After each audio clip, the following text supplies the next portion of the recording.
नमस्कार। हमारे सनातन धर्म के अनेकों ग्रंथ गूढ़ रहस्यों से भरे पड़े हैं। उनमें से सबसे अधिक प्रसिद्धि और लोकप्रियता श्रीमद् भगवत गीता की है। श्रीमद् भगवत गीता हमें जीवन जीने की कला सिखाती है। बड़े बड़े विद्वान भी जितनी बार गीता जी का पाठ करते हैं, उतनी बार एक नया अर्थ उन्हें समझ में आता है। जीवन दर्शन के मार्गदर्शन में तो श्रीमद् भगवत गीता से अग्रणी कोई अन्य ग्रंथ विश्व भर में शायद ही आपको मिले। आज हम श्रीमद् भगवत गीता के एक ऐसे पहलू के विषय में आपको जानकारी देना चाहते हैं जिसके विषय में अधिक लोगों को पता नहीं है। रॉबर्ट ओपनहाइमर एक भौतिक वैज्ञानिक थे। उन्हें एटॉमिक बम का जनक कहा जाता है।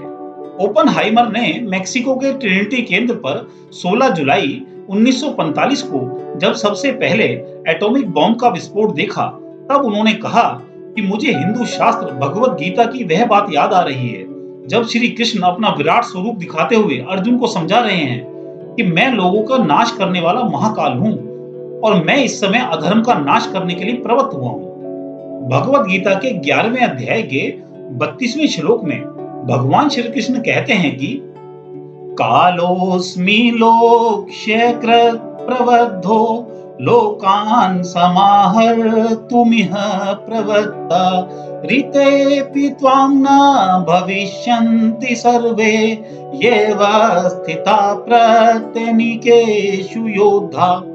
मैं संपूर्ण लोगों का श्रेय करने वाला बढ़ा हुआ काल हूँ और इस समय मैं इन सब लोगों का संहार करने के लिए यहाँ आया हुआ हूँ। तुम्हारे प्रतिपक्ष में जो योद्धा खड़े हैं वे सब तुम्हारे युद्ध किए बिना भी नहीं रहेंगे। जब अर्जुन ने भगवान से अपना विराट रूप दिखाने का अनुरोध किया और बार बार अनुरोध किया, तब भगवान श्री कृष्ण ने अपना विराट रूप दिखाया था। वह विराट स्वरूप सुंदर और मनमोहक नहीं था, वह भयानक और डरावना था। अर्जुन भी भगवान के उस रूप को देखकर भयभीत हो गए थे और उनके पैर कांपने लगे थे। तब उन्होंने भगवान श्री कृष्ण से पूछा था कि मैं आपको देखकर भयभीत हो रहा हूँ, आप कौन हैं? मुझे अपना सही परिचय दें। तब भगवान श्री कृष्ण ने कहा है कि मैं काल हूँ। वैज्ञानिक ओपनहाइमर ने जब अपने पहले परमाणु परीक्षण के परिणाम देखे, तब उन्होंने कहा कि यह तो काल बन गया है। जिस प्रकार अर्जुन अपने प्रिय संबंधियों का वध नहीं करना चाहते थे, परंतु परिस्थिति वश उन्हें ऐसा करना पड़ा, इसी प्रकार वैज्ञानिक ओपनहाइमर लोगों के विध्वंस का कारण नहीं बनना चाहते थे, परंतु परिस्थिति वश उन्हें ऐसा करना पड़ा। परमाणु बम के आविष्कार ने दूसरा विश्व युद्ध समाप्त करने में बड़ी भूमिका निभाई थी।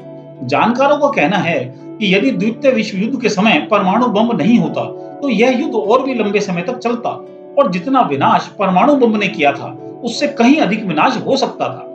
वैज्ञानिकों का कहना है कि जिस ब्रह्मास्त्र का उल्लेख हिंदू ग्रंथों में और भगवत गीता में हुआ है वह कोई परिकल्पना नहीं है। जब वैज्ञानिक ओपनहाइमर से पूछा गया क्या यह उनका पहला परीक्षण है, तो उन्होंने कहा था हाँ, इस शताब्दी का तो यह पहला ही परीक्षण है। तब कहीं ना कहीं उनका संकेत हिंदू धर्म ग्रंथों में उल्लेखित ब्रह्मास्त्र से ही था। वैज्ञानिक ओपनहाइमर का कहना था कि 19वीं शताब्दी में यदि कुछ ऐसा था जो पश्चिम के देश भारत से सीख सकते थे तो वह भगवत गीता का अध्ययन ही था। वैज्ञानिक ओपनहाइमर ने विशेष रूप से संस्कृत सीखी थी। उनका मानना था कि गीता का सही भावार्थ समझने के लिए उसे उसी भाषा में पढ़ा जाना चाहिए जिस भाषा में उसे लिखा गया है। उन्हें एक समय ऐसा लगने लगा था कि उनके हाथ उन निर्दोष लोगों के रक्त से सने हुए हैं जो उनके द्वारा बनाए गए परमाणु बम से मृत्यु को प्राप्त हो गए हैं। ऐसे समय में गीता का जीवन दर्शन ही उनके लिए मार्गदर्शक बना था। वैज्ञानिक ओपनहाइमर गीता के जीवन दर्शन से बहुत प्रभावित थे। वह 1967 में अपनी मृत्यु तक उसी दर्शन पर चलते रहे।